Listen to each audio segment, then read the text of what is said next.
Have you ever noticed how some folks just seem deeply happy, even when they don't have much? Maybe it's someone from your church or a neighbor down the street. They live in a simple house, don't take big vacations, and don't drive the latest car. Yet every time you see them, they're at peace. Their smile lights up their whole face, their laughter comes easy, and they carry a kind of joy that money simply can't buy. If you're like many of us in our later years, you might wonder how that's even possible. The world keeps shouting that we need more savings, more insurance, more planning, more everything, just to feel secure. But here's the surprising truth. Some of the happiest seniors I've ever met don't have a lot of money at all. What they do have is wisdom. And today, I want to share a bit of that wisdom with you. Not from some textbook or financial seminar, but from years of sitting at kitchen tables, strolling through gardens, and listening closely to stories from real people who discovered joy without relying on a large bank account. Now, don't get me wrong. This isn't about pretending money doesn't matter. Of course, we all need the basics: a safe place to live, food on the table, and medical care when we're sick. But once those needs are met, true happiness comes from somewhere deeper. So let me walk with you, one step at a time, like we're just having a warm, old-fashioned conversation. If this message touches your heart, don't forget to like, share, and subscribe. So together, we can spread the wisdom of living simply and happily. Now let's begin where it matters most.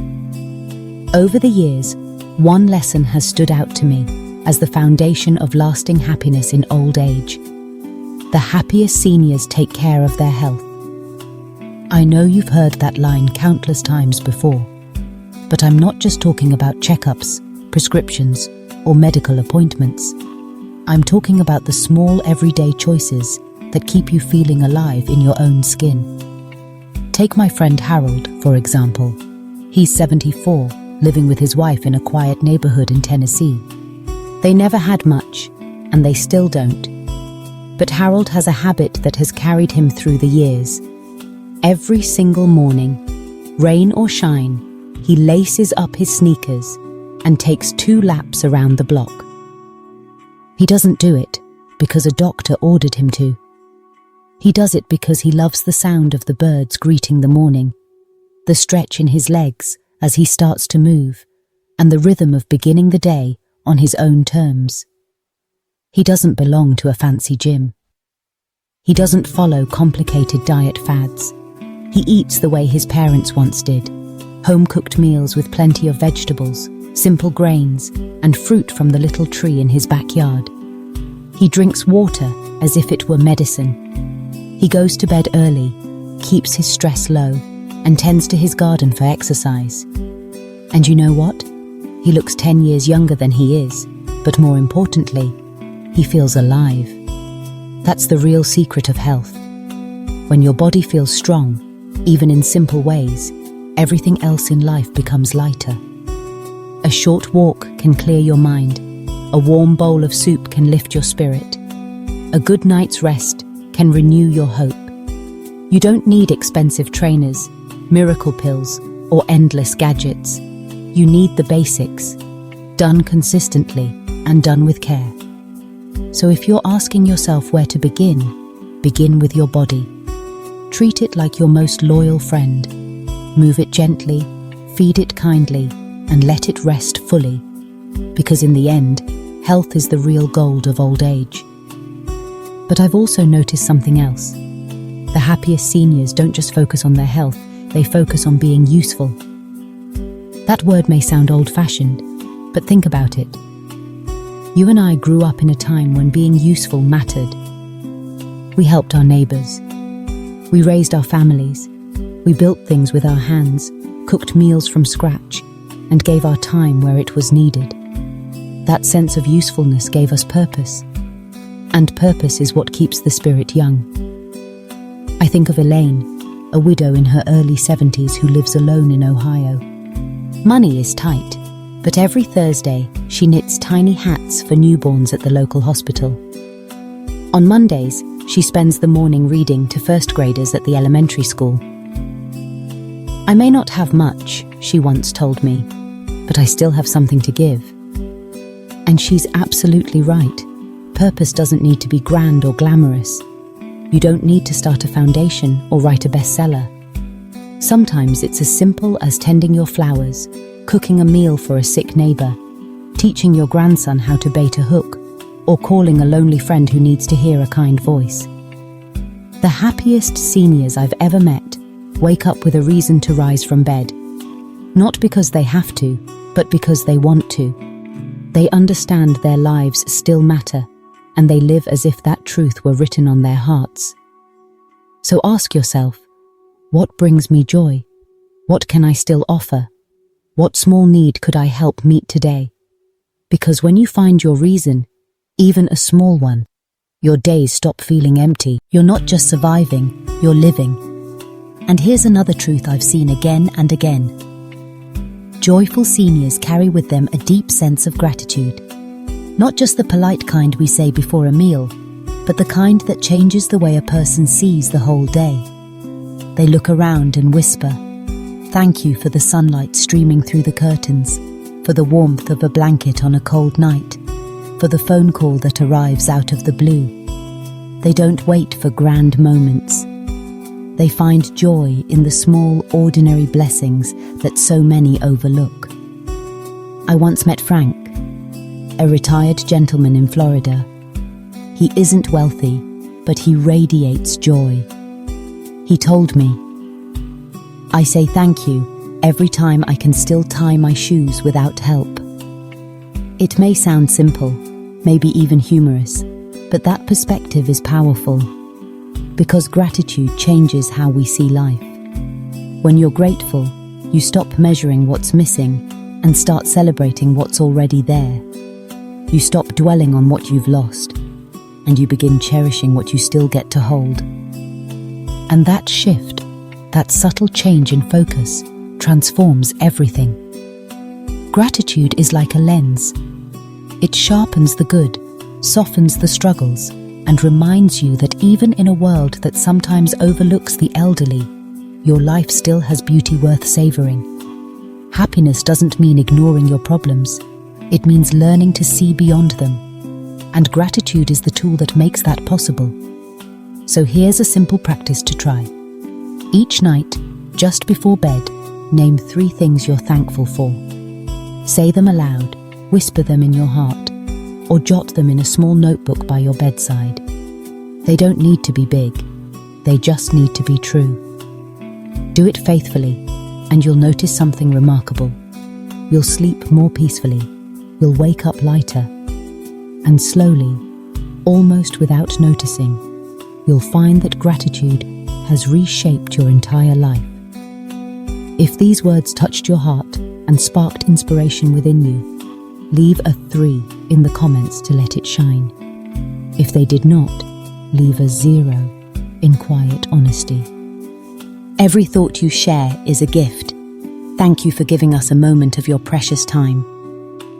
Now we've already talked about caring for your body, finding purpose, and practicing gratitude. These are daily choices, small, ordinary decisions that don't cost a penny, but return joy, peace, and strength in ways no amount of money can. But let's keep going, because there's another piece to this puzzle, and it has to do with the people you surround yourself with. I don't mean just having a large family or a long list of acquaintances. I'm talking about meaningful connections, the kind that lift your heart and remind you that you matter, even on the days when life feels heavy. One of the clearest lessons I've learned is this: strong, loving relationships are more valuable than any retirement account or savings plan. Take Mrs. Anderson, for instance. She's in her late 70s, living in a modest home outside St. Louis. She lost her husband more than 10 years ago, and her income is limited. Yet every Sunday, without fail, her house fills with laughter and warmth. Neighbors stop in, her grown children drop by, even a few local teenagers who think of her as a grandmother figure. She cooks a big pot of stew, Simple ingredients, nothing fancy. And yet somehow, there's always enough to go around. She once told me with a twinkle in her eye, "I may not have money to buy gifts, but I have time. I have a kitchen table, and I have love to give. And love, sweetheart, only multiplies when you give it away." She's right. Relationships are like gardens. They don't grow because you throw money at them. They grow because you tend them with kindness, attention, and patience. Call a friend just to ask how they're doing. Invite a neighbor over for tea. Sit on your porch and greet the folks who walk past. Connection doesn't have to be complicated. It just has to be intentional. I think of another man I once met. Let's call him Bill. Evenings were the hardest for him after his wife passed. The house was too quiet, the walls felt heavy, and his kids were tied up with their own busy lives. One Tuesday, instead of staying home alone, he walked to the local library where a community chess club met. Bill wasn't particularly good at chess, but that wasn't the point. He wanted to be around people, to listen, to laugh, to share. Within months, he wasn't just showing up. He was helping new players, trading stories, and making everyone laugh. And little by little, that heavy weight of loneliness began to lift. That's the lesson. You don't need wealth to build meaningful relationships. What you need is presence. Show up. Keep showing up. Even small gestures, sharing a laugh, lending a hand, or telling a story, can be the glue that binds hearts together. In the end, it's not the possessions we remember, but the moments, the people, the love that filled our days. And those memories don't cost a dime. Now let's shift to another truth I've seen among the happiest seniors I know. They live simply. And I mean that in the most beautiful, life-giving sense. Mr. and Mrs. Miller come to mind. They're a sweet couple in their early 80s, living in a small wooden house in northern Michigan. The home isn't perfect. The paint on the porch is chipped. The furniture is decades old. But when you step inside, it feels like love has taken up residence there. They eat oatmeal in the mornings, vegetable soup most evenings. They keep a few pots of herbs and tomatoes on the windowsill. They don't chase after the newest gadgets or the latest fashions, yet they laugh more than most people I know. What's their secret? They don't live to impress. They live to enjoy. A fresh loaf of bread pulled from the oven, a phone call with their daughter, the sound of rain drumming on the roof while they sip coffee together. By the world's standards, these aren't luxuries, but to them, they are treasures. Living simply doesn't mean living without. It means choosing what matters and letting go of what doesn't. It means slowing down enough to notice, to savor, to be present for the moments that truly count. I once asked Mrs. Miller what makes her happiest these days.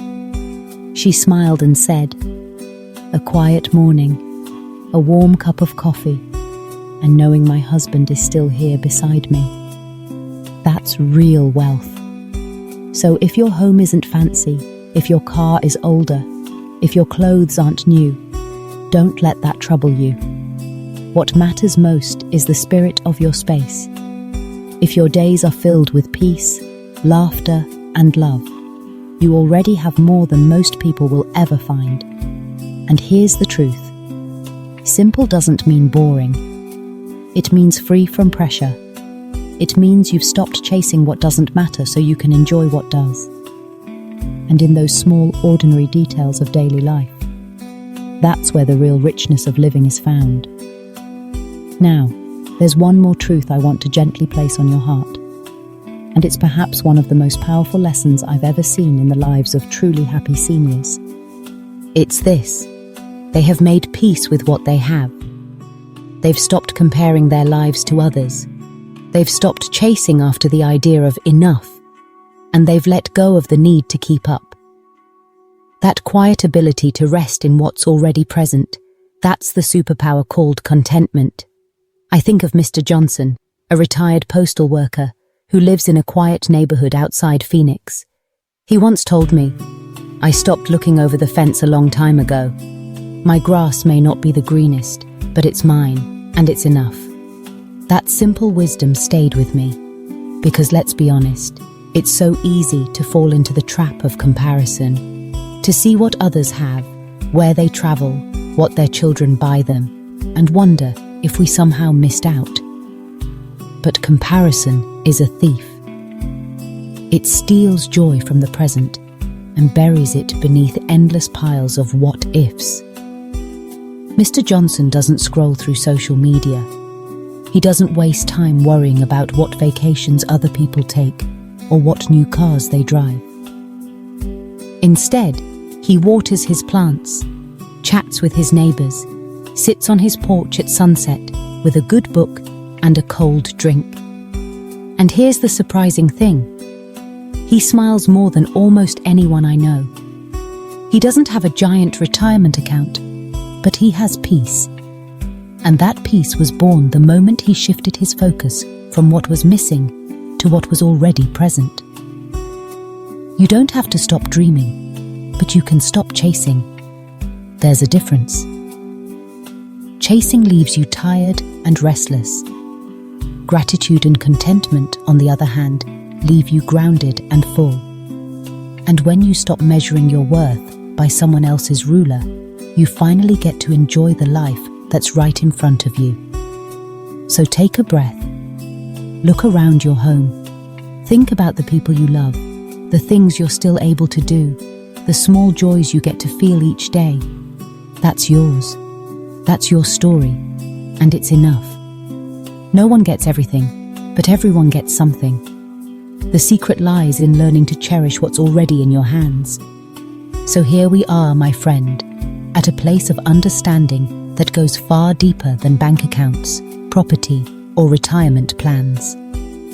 We've walked together through the quiet beauty of contentment, the richness of simple living, the treasure of meaningful relationships, the strength of purpose, the foundation of good health, and the transformative power of gratitude. And if you're sitting there now thinking, "But my life doesn't look like that," let me pause to tell you something important. It is never too late. Not too late to shift your focus. Not too late to begin again. Not too late to embrace a different kind of wealth. The world often tells us that aging means becoming invisible, that once you pass a certain number, your value fades. But let me remind you of a truth no one can take away. You are still here. And if you are still here, then your life still has meaning. You've lived through storms and sunshine, victories and failures, joy and heartbreak. You've built, sacrificed, nurtured, lost and learned. You've stood back up when life knocked you down. All of that history, all of that heart, is worth more than gold. I once met a woman named Clara, 82 years old, living alone in a quiet town in Oregon. No children, no partner, very little money. But when I asked her what kept her smiling, she said, "I sit by the window every morning with my tea, and I say thank you. I thank the sky for showing up again. I thank the tree across the street for not giving up. I thank my old legs for walking me to the kitchen. I may be alone, but I am not lonely." That kind of inner richness doesn't come from a financial planner or a stock portfolio. It comes from a cultivated spirit, a way of looking at the world that treats every breath as a gift. And maybe that's the real secret behind all of this. Happiness isn't something you stumble across. It's something you practice day by day, choice by choice. You choose to take that walk outside, even if your knees ache. You choose to wave to your neighbor, even when you feel quiet. You choose to savor that bowl of soup, even if it's the same one you had yesterday. You choose to forgive, to laugh, to listen, to share, because you understand deeply that time is precious. It's not about pretending life is perfect. It's about noticing the good, even in the cracks, especially in the cracks. And I know, for some of you watching, life feels heavy right now. Maybe you've lost someone you loved deeply. Maybe your body doesn't work the way it once did. Maybe money is tighter than you'd like, and it feels like the world is moving forward without you. But let me say this clearly. You are not forgotten. Your life still matters. You still have something to give, something to feel, something to enjoy. You are not at the end. You are in a new chapter, and every chapter brings its own kind of beauty. So take heart. If you don't have a big savings account, remember this: you are not alone.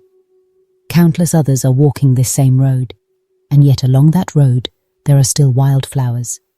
There are still sunrises. There are still phone calls that bring a smile, songs that stir up old memories, and people who need your stories, your laughter, your presence. You are living proof that joy isn't about possessions.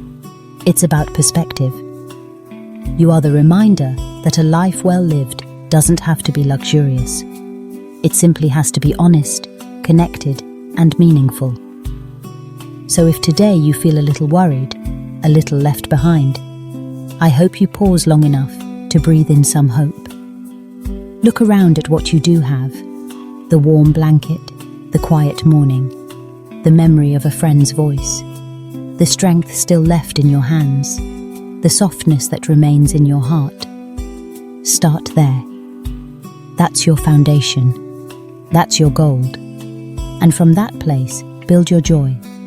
Not all at once, not with a loud crash, but like lighting a candle in the dark, one small flame at a time. You are not too old to be happy.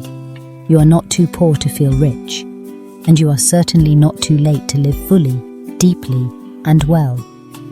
And yet, my friends, contentment is not just something you carry for yourself. It becomes a legacy. Think about it this way. When you reach a place of peace in your later years, you are not only protecting your own heart, you are teaching. Every quiet choice you make, every smile you offer in the midst of difficulty, every time you sit with gratitude instead of complaint, you are passing on a lesson to the eyes that are still watching you. Children and grandchildren notice more than we realize. They may not always listen to lectures, but they remember the way you live. They will recall how you handled disappointments, how you responded to change, how you carried yourself when life didn't go your way. And when your grandchildren see you living with gratitude and peace, you pass on more than stories. You pass on a way of life that teaches them what really matters. This is the quiet inheritance that lasts longer than money or possessions. Homes can be sold, objects can be lost, but the memory of a grandparent who radiated calm in a noisy world, that never fades. It becomes a compass for the next generation, guiding them when their own storms come. So let your contentment be bigger than yourself. Let it ripple outward. When you choose peace, you are not only finding freedom in your own soul, you are offering strength to your family. And one day, long after you are gone, they will remember your example. They will not just say, "He lived a long life." They will say, "He showed us how to live." That, my friends, is the true power of contentment, a gift you give today that continues shaping tomorrow. And so, as we come to the close of this reflection, I hope you see that contentment is not small, nor is it passive. It is active. It is a daily choice, a discipline of the heart, and a gift that stretches far beyond your own lifetime. When you reach this stage of life and begin to live with gratitude, peace, and quiet joy, you are not retreating from the world. You are enriching it. You are showing your loved ones that true wealth isn't found in bank accounts or possessions, but in presence, perspective, and peace of mind. This is why contentment matters so deeply. It doesn't just transform your own days, it leaves behind a legacy. Your children and grandchildren are watching. They are learning from your calm more than your words. And years from now, they may find themselves recalling the way you smiled at a simple morning, the way you found strength in silence, or the way you chose gratitude even when life was hard. In that moment, they will realize that your greatest gift to them was not material. It was the example of a life lived fully and peacefully. So let this be your reminder. You are not too old to choose happiness, not too late to live with meaning, and not too far gone to teach by the quiet strength of your example.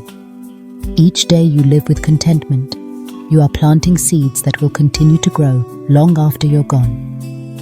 If this message spoke to you, I invite you to share it with others. Like this video, subscribe to the channel, and leave a comment with your own reflections. Together, we can build a community where peace, gratitude, and wisdom become the richest inheritance we leave behind.